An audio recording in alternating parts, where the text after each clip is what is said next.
Magandang araw mga kababayan. Welcome sa Global Tourism News, kung saan fresh pa ang balita, parang bagong lutong lumpia. At para i-report ang napakainit na issue mula sa Vietnam, kasama natin ang ating field reporter live na live mula sa Vietnam, Merjay. Merjay, kamusta ka dyan? Magandang umaga, Justin and Pod. At nandito tayo ngayon, live na live mula sa Vietnam, kung saan buhay na buhay talaga ang turismo.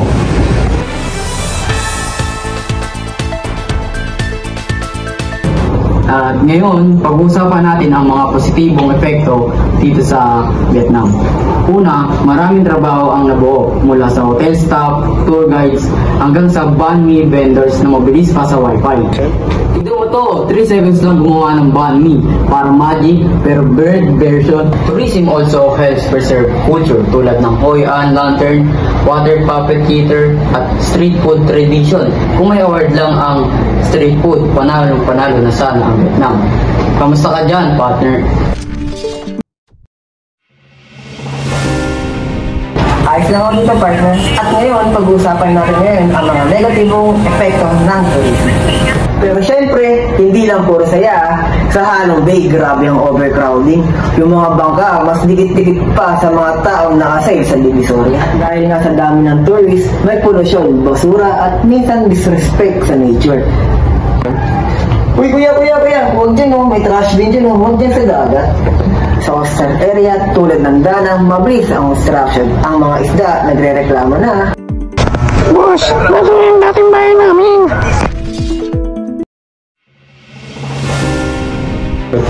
Babalik sa'yo, partner.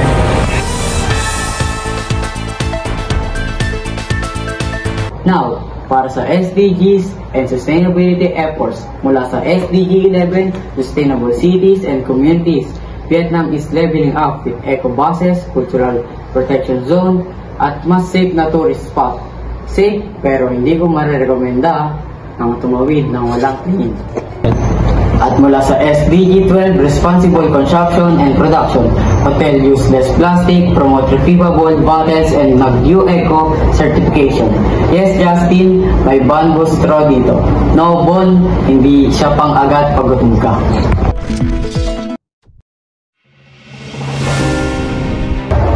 Back to you, partner.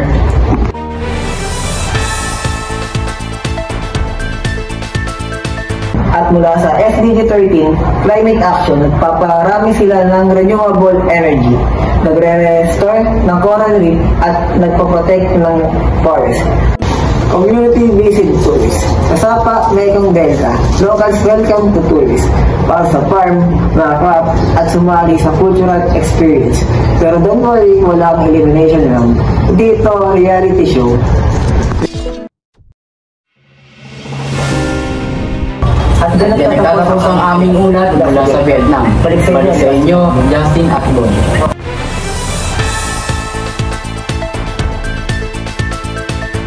At maraming salamat nga pala sa ulat niyo dyan mula sa Vietnam, Jason at Merjay. Sana makabalik kayo ng buo. Ang Vietnam ay patunay na pwede maging successful ang tourism habang inaalagaan ang kalikasan, basta't hindi ka pasaway. At tama ka dyan, Justin. At syempre, take care of the environment at take care of your life dyan sa inyo, Jason at Merjay sa Vietnam. Ito ang Global Tourism News. Travel smart, travel sustainable, at huwag i-challenge ang mga motor sa Vietnam. Magandang araw!